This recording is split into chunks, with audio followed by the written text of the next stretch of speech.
আজ আমার মেয়ের বিশেষ একটা দিন, বিবাহবার্ষিকী। আল্লাহর কাছে দোয়া করি আল্লাহ যেন এদেরকে সুখে, সম্মানে এবং বিশ্বাসের সঙ্গে ভালো রাখেন। পৃথিবীতে অনেক রকমের মানুষ আছে যারা বিশ্বাস জিনিসটা বোঝেই না। সকালে লুডুস রান্না করে দিয়েছিলাম মেয়েকে, আর এই যে এখন মেয়ে বলেছে ফ্রাইড রাইস খাবে, তাই মোটা মোটা করে পেঁয়াজগুলো কেটে একটু হালকা আঁচে ভেজে নিচ্ছি। তারপরে এর মধ্যে সবজিগুলো দিব। একে অপরের হাতটাকে শক্ত করে ধরে রেখে সুখ দুঃখের পাশে থেকে এগিয়ে যাওয়ার নামই বিবাহ বন্ধনে আবদ্ধ হওয়া।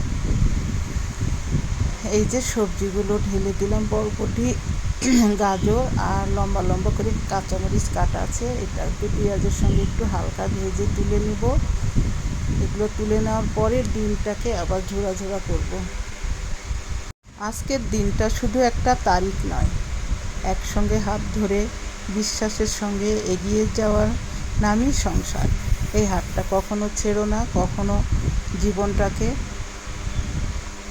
কষ্ট দিও না। সব সময় যেন সুখে থাকো সেই দোয়াই করি, সব সময় যেন শান্তিতে থাকো সেই দোয়াই করি। ভালোবেসে একে অপরের হাত বিশ্বাস নিয়ে ধরে এগিয়ে চলার নামই সংসার। আমি দোয়া করি তোমরা সুখে থাকো, শান্তিতে থাকো, বিশ্বাসের সঙ্গে সংসার করো, কখনো এ হাত ছেড়ে দিও না। একটু সয়া সস দিয়ে ভাজা ভাজা করে একটু নামিয়ে নিলাম, কারণ এটার মধ্যে একটু সয়া সস দিলে খুব টেস্টি হয়। সবগুলো নামিয়ে নিয়েছি। এখন ডিমগুলোকে ঝুরঝুরে করে নিয়েছি, একটু ঘি দিয়ে ডিমগুলো একটু লাল লাল করে ভেজে নামিয়ে নিব। এই ফ্রাইড রাইসটা খেতে অনেক মজা লাগে। মেয়ে বলেছে, মা আমি কিছুই খাবো না, তুমি আমার জন্য এটা করো। তাই চিকেন করব আর এই ফ্রাইড রাইসটা করব।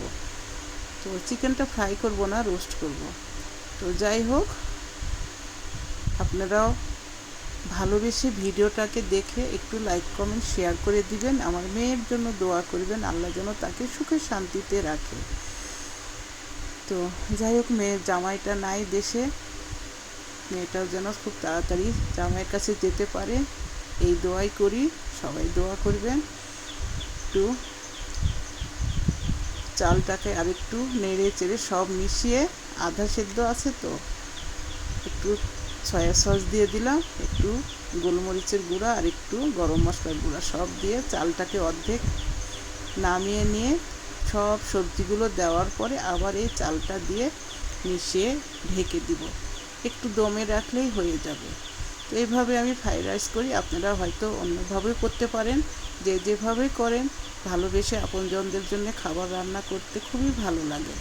এই যে মুরগির রোস্টটা মাখানো আছে টক দই দিয়ে, সব মশলা দিয়ে, এটাকেও এখন পেঁয়াজ বেরেস্তা করে এর মধ্যে মাংসগুলো দিয়ে একটু ভেজে ভেজে নেব। অনেক রকম করে অনেকে রোস্ট করে, তো আমি এইভাবে করি। আপনাদের কেমন লেগেছে অবশ্যই একটু কমেন্টে জানাবেন। মা মেয়ে রান্না করছি আর খাবো। তো বাসায় তেমন কেউ নেই, মেয়েটা বিকালে একটু বাইরে যাবে, বান্ধবীদের সঙ্গে ঘুরবে। তো সবাই ভালো থেকো, সুস্থ থাকো, আমার জন্য দোয়া করো আমি যেন সুস্থ থাকি, তোমাদের জন্য সুন্দর ভিডিও বানাতে পারি, আর মেয়েটাও যেন ভালো থাকে। আল্লাহ হাফেজ। সবাই ভালো থেকো, সুস্থ থেকো। আসসালামু আলাইকুম।